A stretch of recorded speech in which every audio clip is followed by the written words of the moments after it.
Bhagavate Narayanam Namaskritya Naram Chaiva Narottamam Devim Saraswatim Vyasam Tato Jayam Tiriyet Nashtaprayeshu Bhadreshu Nityam Bhagavata Sevaya Bhagavati Uttam Shloke Bhaktir Bhavati Naishtiki. So continuing with the discussion on Srimad Bhagavad Gita as it is, chapter 9, the most confidential knowledge, text 27 onwards. So previous verse, Krishna said, Patram pushpam phalam toyam yo me bhaktya prayachati tadham bhakti upritam ashnami prayatatmana. If one offers me with love and devotion a leaf, a flower, a fruit or water, I'll accept it. So main ingredient was love and devotion. Now further he says, and so much of leeway Krishna has given, so much of discount. Now he says, Yat karoshi yad ashnashi yad juhoshi dadasi yat tapasyasi konteya tat kurushu mad arpanam. Whatever you do, whatever you eat, whatever you offer or give away, and whatever austerities you perform, do that, O son of Kunti, as an offering to me. Now he's see the first words, Patram Pushpam Phalam Toyam, that is for pure devotees who might not have a whole lot of to sustain with. So, okay, just give me this, but with love and devotion. Now further he says that okay, not everybody is on that level. I want to eat what I want to eat. I don't care what Krishna likes. He says, okay, you still do as an offering to me, even if it is not with love and devotion. Whatever you do, of course, later on he'll say what we should do. 9th chapter only, last verse. He says, Manmana bhav mad bhakto madhyajivam namaskuru. But to give everybody a chance to come to him, because we all make progress slowly, gradually. It's not like overnight we're going to become pure devotees. Not going to happen.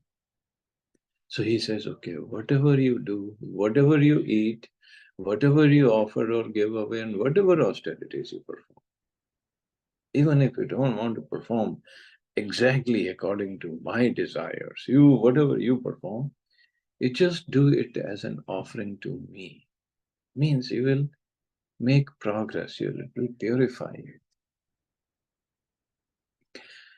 So Prabhupada says, thus it is the duty of everyone to mold his life in such a way that he will not forget Krishna in any circumstance. Everyone has to work for maintenance of his body and soul together. And Krishna recommends herein that one should work for him. Everyone has to eat something to live. Therefore, he should accept the remnants of foodstuffs offered to Krishna. Any civilized man has to perform some religious, ritualistic ceremony. Therefore, Krishna recommends, do it for me. And this is called archana. Everyone has a tendency to give something in charity. Krishna says, give it to me. And this means that all surplus money accumulated should be utilized in furthering the Krishna consciousness movement. So charity, yes, everybody wants to give. We all feel compassionate for hungry people, poor people. Krishna says, do it as an offering to me.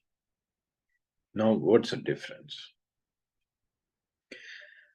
The difference is when we give charity, because as a human being, compassion is one of the intrinsic natures.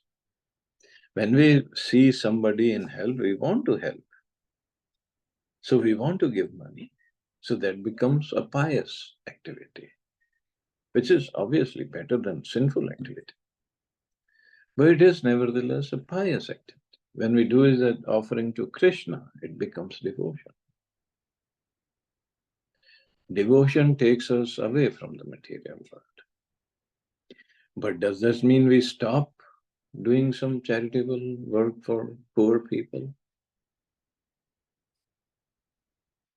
Uh, it depends how to do it. Like, if there are beggars on the street, rather than giving them money, which there are chances they might misuse it, give them food. Or better than that, give them prasada. Because if we think they are hungry, and they are hungry, there are hungry people, we give them prasadam. Prasadam, now we think we cannot keep on carrying dal, chawal with us all the time. We can offer fruits to deities and keep them up with us and give them the fruits. So it will help them grow spiritually also, maybe this lifetime, next lifetime, some other lifetime. It will help them. But what I have seen many times, the beggars, they just want money. They don't want fruits. In India, I've seen that. So then it becomes a little difficult situation now what to do. And we don't want to give them money. Uh, there are syndicates, there are people who keep these beggars on the street, and at night they take them away to their hideout or whatever it is called, and they take away all the money they have collected. And obviously, they're not going to use it for nice charitable purposes. So then a pious activity on our part, or a thought of pious activity, it can become that we become implicated in that sin. Implicated maybe not in local governments' eyes, but definitely Chitragupta is keeping track of everything. So we got to be careful over there. Nowadays, people are very much inclined to the meditation process, which is not practical in this age. But if anyone practices meditating on Krishna 24 hours a day by chanting the Hare Krishna mantra around his beads, he is surely the greatest meditator and the greatest yogi, as substantiated by the 6th chapter of Bhagavad Gita. So whatever austerities you perform means you want to meditate, fine. Do it for me. Further, he says, now what happens? Shubha Shubha Falarevam Moksha se Karma Bandhana Sannyasa Yoga Yuktatma Vimukto Mam Upashyasi. In this way, you will be freed from bondage to work and its auspicious and inauspicious results. With the mind fixed on me in this principle of renunciation, you will be liberated and come to me. So if we do it for Krishna, so we'll be freed from the bondage of work, auspicious or inauspicious. This is the real thing. Because Krishna, he knows he has designed this material world as a place of misery. No matter what we do, we will be miserable. And he wants us to come back to him. And coming back to him, he can force, he's omnipotent, he can force everybody to go back. But by force, love is not developed. The basis of spiritual world is love. Love, not the way we see in the material world. Love means service. So, loving devotional service. That was Prabhupada explained, bhakti. What is bhakti? Loving devotional service. So the love is the basis. And that love we have to develop for Krishna. Krishna, when we start working on this, walking on this path, Krishna makes the arrangements so that we can make further progress. So we develop more and more love for him. That means No attachment or no love for material world, except, yes, it's all part of Krishna, so we want to serve. But the ultimate aim is to serve Krishna. Or material world also, people also, but thinking of them as part and parcel of Krishna. So consciousness is clear. So he wants us back. Now he's making the path, how we can go back. If we do everything for Krishna, or whatever we can do for Krishna, what happens is it frees us from bondage to work. And bondage to work means then we'll supposed to get, or we are destined to get auspicious and inauspicious results. Everybody has it. Some some happiness, some distress. Everybody goes through that. But that makes us more and more entangled, actually. It doesn't liberate us, doesn't free us. But Krishna says, if we do it for him, do serve him. With your mind fixed on me in this principle of renunciation, you will be liberated and come to me. And here he's telling Arjun, who is going to fight his biggest war. Krishna saying, work for me means do this fight for me, not for yourself. So one who acts in Krishna consciousness under superior direction is called Yukta Vairagya. The technical term is Yukta Vairagya. This is further explained by Rupa Goswami as follows. Anasaktasya vishayan yatharham upayunjitaha nirbandha Krishna sambandhe yuktam vairagyam uchyate. Rupa Goswami says that as long as we are in this material world, we have to act. We cannot cease acting. Acting means working. Therefore, if actions are performed and the fruits are given to Krishna, then that is called Yukta Vairagya. Vairagya, it is renunciation because we are not doing it for ourselves, but it is Yukta. Yukt means as a yogi does it. It is done for Krishna's pleasure.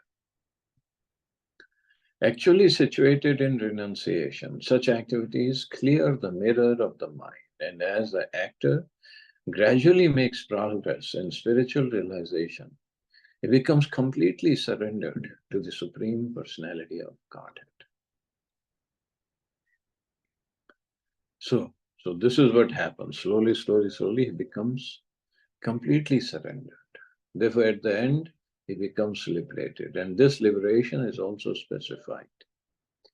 This is not the liberation that one goes into Brahmjyoti. By this liberation, he does not become one with the Brahmjyoti, but rather enters into the planet of the Supreme Lord. It is clearly mentioned here, Mam Upashyasi. He comes to me, Mam Upashyasi, back home, back to Godhead. And also, when Krishna is saying Mam comes to me, means it's a person he's talking about. It's not Brahm Jyoti. Jyoti doesn't say me. There are 5 different stages of liberation, and here it is specified that the devotee who has always lived his lifetime here under the direction of the Supreme Lord, as stated, has evolved to the point where he can, after quitting this body, go back to Godhead and engage directly in the association of the Supreme Lord. And engage directly in the association means to be engaged in his service along with other devotees.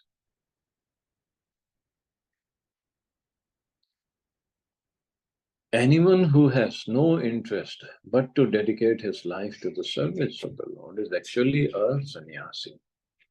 The sannyasi doesn't only mean those who are wearing saffron clothes. That's a cloth of renunciation. That's a color of renunciation. But actual sannyasi is anyone who has dedicated his life in serving the Lord. Such a person always thinks of himself as an eternal servant, dependent on the supreme will of the Lord. Such a person always thinks of himself. So that thinking and then acting in the service of the Lord is because of his consciousness. He has developed that Krishna consciousness. Means I'm part and parcel of Krishna, and my only goal is to serve Krishna. That's it. Whatever action, as such, whatever he does it for the benefit of the Lord.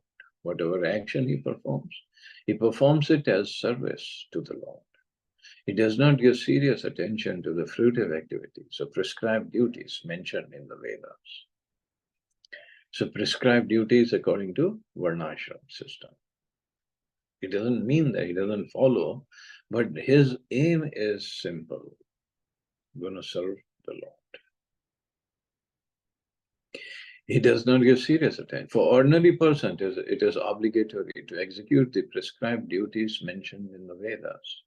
But although a pure devotee who is completely engaged in the service of the Lord may sometimes appear to go against the prescribed Vedic duties, actually it is not so. He sometimes appears to go against the Varnashram dharma. But for a devotee, first of all, he doesn't do it, and even if he does it, Krishna says, last word, last instruction, sarva dharman parityaja. Aham tam sarva papebhyo. Not following the varnashram system makes one a sinner. But just like a man, so he has his duty as a son, he has his duty as a father, as a husband in the family. But if the government calls him for emergency situation at the border, he had to come and fight this war. So he's not doing his duties at that time towards his family. So is he going to be implicated in sinful activity? Not according to the government. Government has called him for some emergency duty at the border. So similarly, of course, a devotee doesn't want that he should not do his duty towards his family. But if he is doing towards the supreme government, Krishna, then his sins are forgiven. Not just forgiven. Krishna goes many steps ahead. And it has happened. Krishna himself has taken care of his worldly duties. Personally, or if he is such a pure devotee, or in case of other devotees, Krishna takes care of his family. To whatever extent, in whatever way, that's up to Krishna to decide.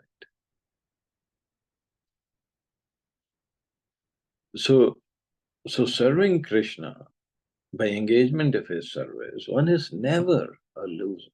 Never. Whether it is material duties or spiritual duties, it's never a loser.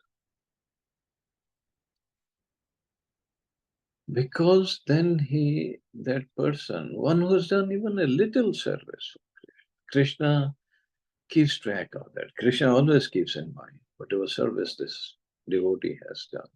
And he never forgets it, never forgets to give him a award, and never forgets to take the devotee further up, make him further advancement.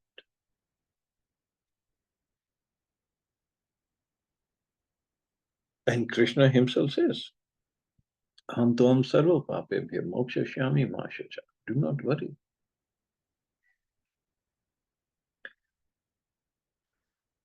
It is said, therefore, by Vaishnava authorities that even the most intelligent person cannot understand the plans and activities of a pure devotee. The exact words are, Tara Vakya Kriya Mudra Vigya na bujhai.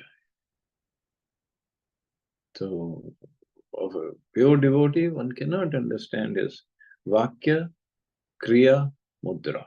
Means what he says, what he does, But his thinking, a common person he cannot understand. A person who is thus always engaged in the service of the Lord, who is always thinking and planning how to serve the Lord, is to be considered completely liberated at present. And in the future, his going back home, back to Godhead is guaranteed.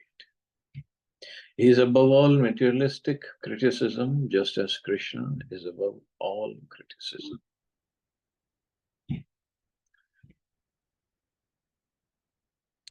Of course, as Prabhupada says, he actually doesn't, a devotee doesn't want to break the Varnashram principle codes. So, because what is also important is to set an example in the society. So that society, in general, people don't know the principle or the real uh, practices of devotees. So they might imitate something, and then they'll say, "Oh, I'm following devotion service." Or just like even Krishna's position.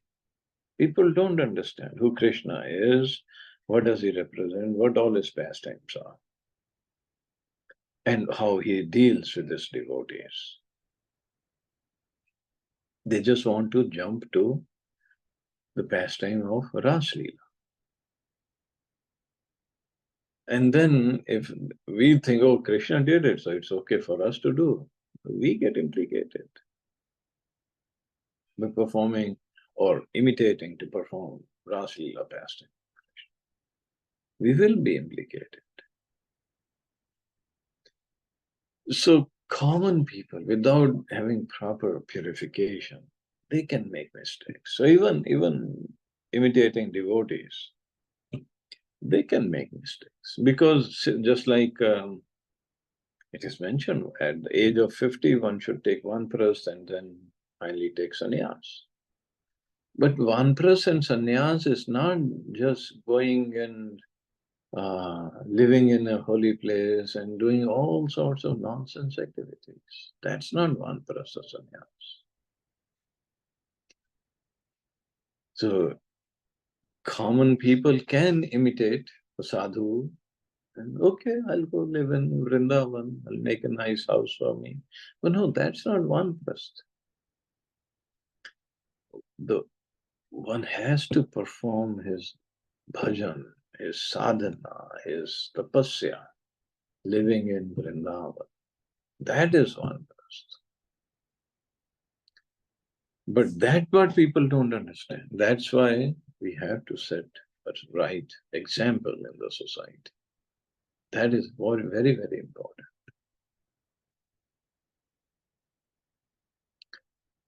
Further, Krishna says in the very, very important words here, Samoham sarvabhuteshu name dveshyosti na priya.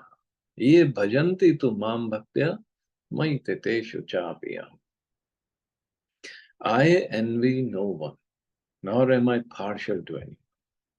I am equal to all, but whoever renders service unto me in devotion is a friend, is in me, and I'm also a friend to him.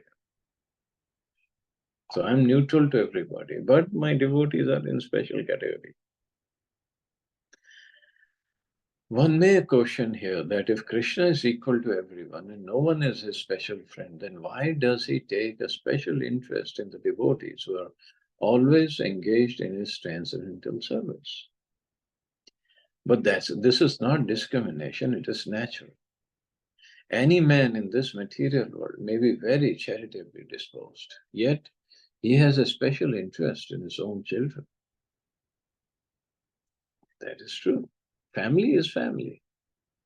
The Lord claims that every living entity, in whatever form, is his son, and so he provides everyone with the generous supply of the necessities of life. He is just like a cloud which pours rain all over, regardless of whether it falls on rock or lands on land or water. But for his devotees, he gives a special attention. Such devotees are mentioned here. They are always in Krishna consciousness, and therefore they are always transcendently situated in Krishna. The very phrase Krishna consciousness suggests that those who are in such consciousness are living transcendentalists, situated in Him. The Lord says here distinctly, Maite, they are in me. So they are in me doesn't mean physically we are in Krishna's body. No, thoughts of a person, thoughts of a devotee are always absorbed in Krishna. How to serve Him, how to please Him. Naturally, as a result, the Lord is also in them. They're always thinking of the Lord. This is reciprocal. This also explains the word ye yatha mam prapadyante, that Krishna said earlier. Whoever surrenders unto me proportionately, I take care of him. This transcendental reciprocation exists because both the Lord and the devotee are conscious. When a diamond is set in a golden ring, it looks very nice. The gold is glorified, and at the same time, the diamond is glorified. The Lord and the living entity eternally glitter, and when a living entity becomes inclined to the service of the Supreme Lord, he looks like gold. The Lord is that diamond, and so this combination is very nice. Living entities in a pure state are called devotees. The Supreme Lord becomes a devotee of his devotees. If a reciprocal relationship is not present between the devotee and the Lord, then there is no personalist philosophy. In the impersonal philosophy, there is no reciprocation between the Supreme and the living entity, but in the personalist philosophy, there is. So this reciprocation can only happen between two persons. Krishna says, right? My devotees live in me and I live in them. And further also, another shloka, in Bhagavatam it is said, sadhu nam hirtim toham, means sadhu. Sadhu means devotees. They live in me, I live in them. They don't know anything but me and I don't know anything but them. And also, so this relationship is not possible with Brahm Jyoti. How is it possible? There is no loving service involved and there is no reciprocation in it. The example is often given that the Lord is like a desire tree. And whatever one wants from this desire tree, the Lord supplies. But here the explanation is more complete. The Lord is here stated to be partial to the devotees. This is the manifestation of the Lord's special mercy to the devotees. And this mercy is only extended to devotees, not to non-devotees, not to Mayavadis or Nirakarvadis, not even to Jnana yogis or Hatha yogis. No. Krishna is only talking about his devotees. So he has this word called Vatsal. There is no such word as Jnani Vatsal or Yogi Vatsal. It's always Bhakta Vatsal. He's always called Bhakta Vatsal. He loves his devotees, just like a father loves his children. Today is Father's Day here, or tomorrow is Father's Day. So Krishna is the ultimate father, the supreme father of everybody. He is the father in the sense that every soul comes from the Lord. But his real relationship with everybody, the sons are only those who are his devotees. He really takes care of them like a father does.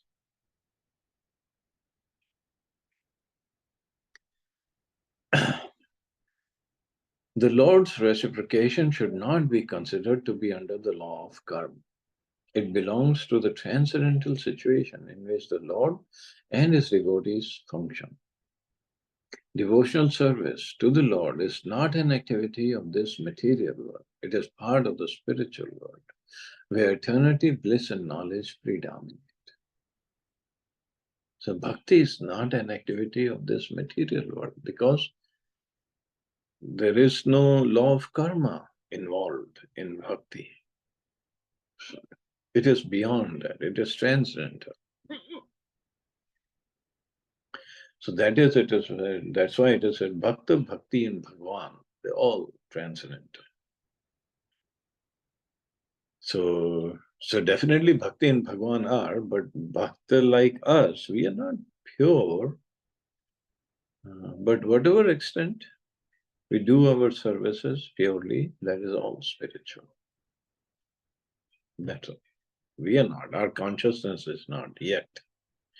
But slowly, slowly, slowly, it is getting better. It is getting spiritualized. So that's what Vaidhi Bhakti or Sadhana Bhakti is. And so much so that he loves his devotees.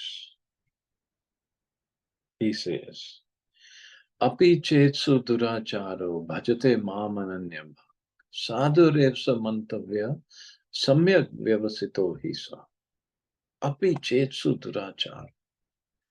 Even if one commits the most abominable action. Now this is Krishna's science, so Krishna's math. If he is engaged in devotional service, he is to be considered saintly because he is properly situated in his determination.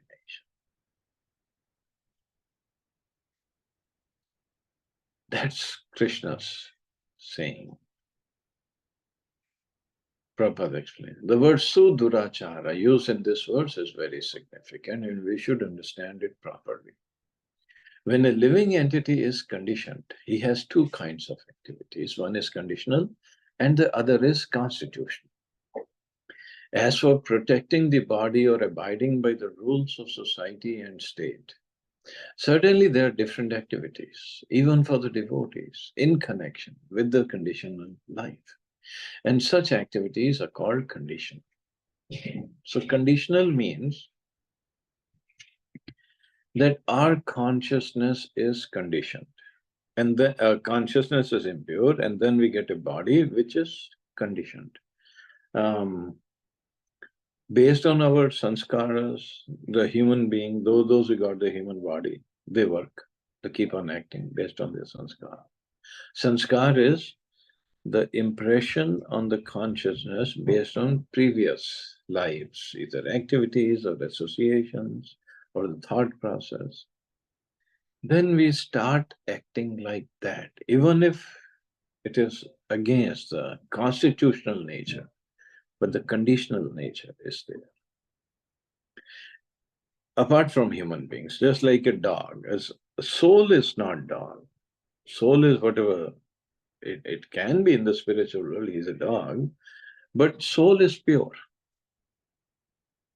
But now the soul, because of his consciousness, got the body of a dog, then he will act like a dog.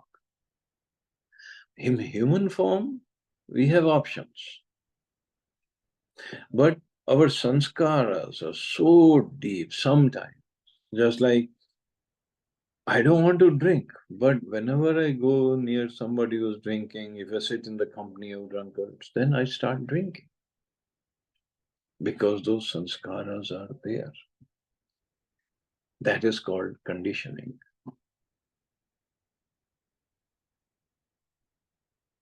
Besides these, the living entity who is fully conscious of his spiritual nature and is engaged in Krishna consciousness or the devotional service of the Lord has activities which are called transcendental. Such activities are performed in his constitutional position and they're technically called devotional service. Now, in the conditioned state, sometimes devotional service and the conditional nature in relation to the body will parallel one another. But then again, sometimes these activities become opposed to one another. As far as possible, a devotee is very cautious so that he does not do anything that could disrupt his wholesome condition. So as far as possible, but still the sanskaras are there in our consciousness, in our mind. So devotees try, because it is difficult when we say the clutches of Maya. The clutches of Maya act depending upon our sanskaras. If somebody doesn't have a strong sanskar of, say, stealing, so even if somebody leaves $1,000,000 in front of me, I will not take anything. So clutches of Maya will not work over there. But if he has strong impression or sanskar of, uh, say, drinking, even if somebody leaves only few drops of alcohol, he will drink it. So clutches of Maya works based on our sanskar, or what do we want to do, or whatever conditioning is. But at the same time, now this is the fight between constitutional position and conditional position. Now in this lifetime, we are trying to make that sanskar of bhakti or devotional service very strong, so that even if mind wants to go towards other conditional activities, the intelligence and the consciousness should be so pure that we don't. But this is where this verse comes in. Krishna says, even if he does that, he still should be considered a sadhu because he is engaged in devotion. So he's improving his situation. It's just like, suppose we are very dirty, and black marks or some suits are there on our body, and we are taking shower. So we are taking shower slowly, those marks, the dirtiness will go away. Now it depends how do others look at it, whether he is dirty or whether he's taking shower.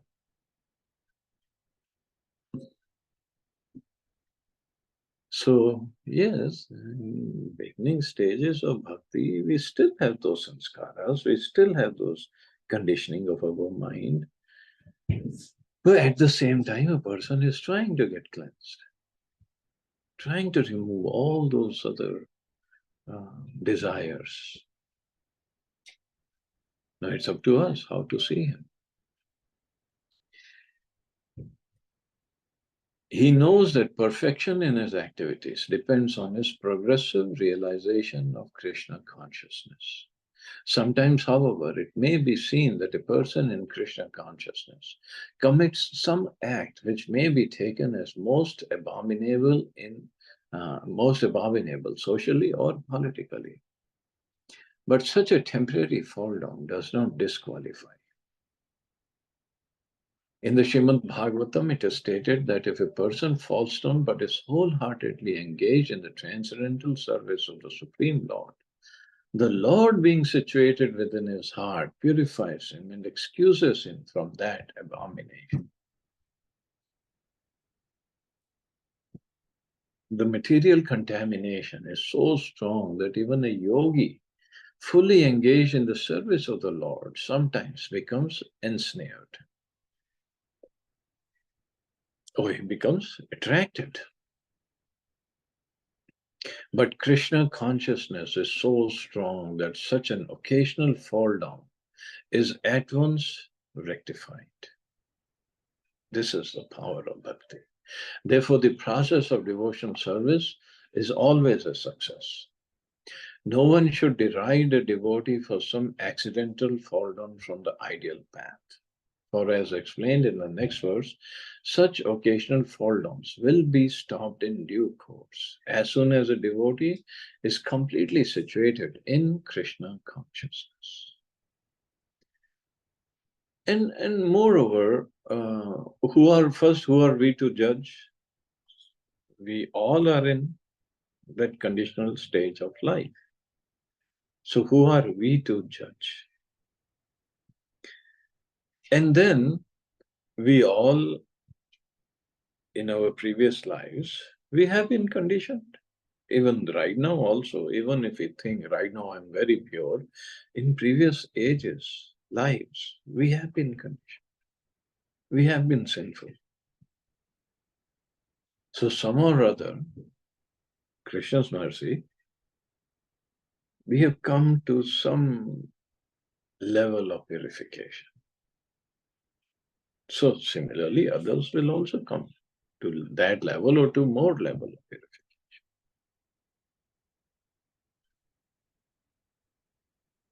Therefore, a person who is situated in Krishna consciousness and is engaged with determination in the process of chanting Hare Krishna, Krishna Krishna, Hare Hare, Hare Ram, Ram Ram, Hare Hare, should be considered to be in the transcendental position, even if by chance or accident he is found to have fallen. The words sadhureva, he is saintly, are very emphatic. They are a warning to the non-devotees that because of an accidental fall down, a devotee should not be derided. He should still be considered saintly, even if he has accidentally fallen down.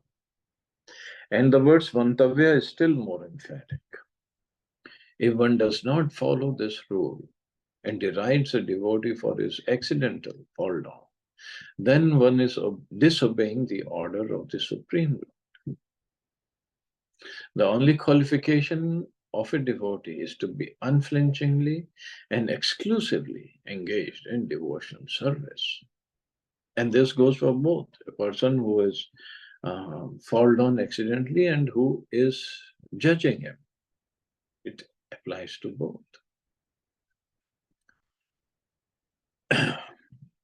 In Narsim Purana, the following statement is given that even if one fully engaged in devotional service of the Lord is sometimes found engaged in abominable activities, these activities should be considered to be like the spots that resemble the mark of a rabbit on the moon.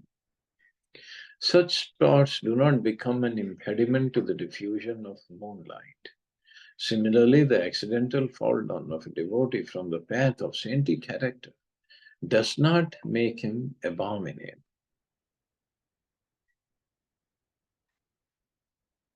So, that part we have to be careful by judging others. On the other hand, one should not misunderstand that a devotee in transcendental devotional service can act in all kinds of abominable ways. This verse refers only to an accident due to strong power of material connections. Devotional service is more or less a declaration of war against the illusory energy. As long as one is not strong enough to fight the illusory energy, there may be accidental fall downs. But when one is strong enough, he is no longer subjected to such fall downs as previously explained. No one should take advantage of this verse and commit nonsense and think that he is still a devotee. If he does not improve in his character by devotional service, then it is to be considered that he is not a high devotee. So, but he is still performed devotional service, he is still Kanishta Adhikari, maybe not an Uttam, but nevertheless, he is a devotee. So, yes, accidental fall downs are excused by the Supreme Lord himself, not um, not that one plans to commit sinful activity and then perform sinful activity. But even in that case, he still doesn't come under, as it is said, he's not a high devotee, he is still a devotee. So he doesn't come under the jurisdiction of Yamraj. He's still under jurisdiction of Krishna. Krishna may punish him the way he wants to rectify that devotee. But nevertheless, he is a devotee. Means we should not be judging him any wrong way and should not be ready to give him punishment or remove him from the association of devotees. How is one going to rectify himself? Only in the association of devotees. And this is what Prabhupada has started the society for, to give association of devotees to everybody, so that they can purify their life.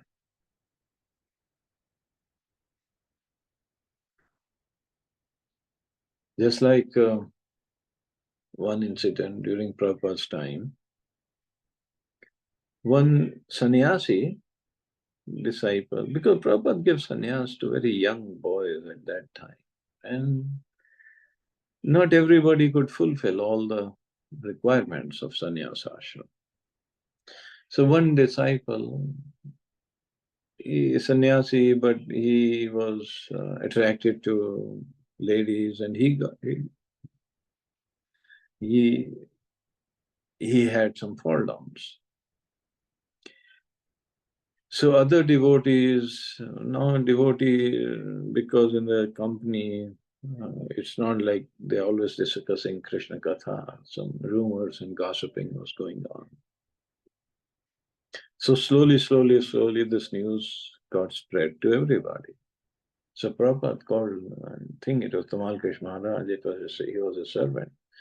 Prabhupada called him and told him, now you have closed all the doors for him ever coming back.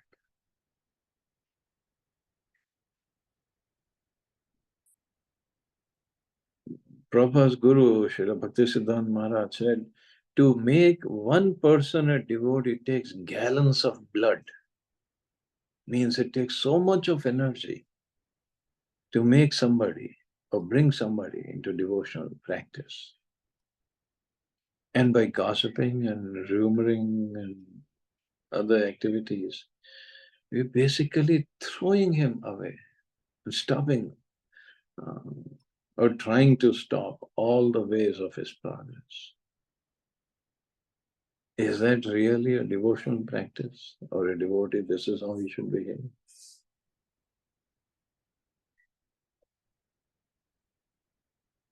This is what we have to see. What are we doing whenever the situation comes?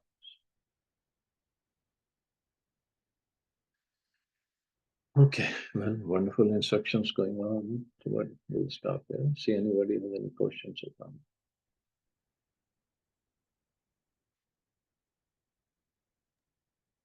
Very nice class, Prabhu. Thank you very much, Prabhu.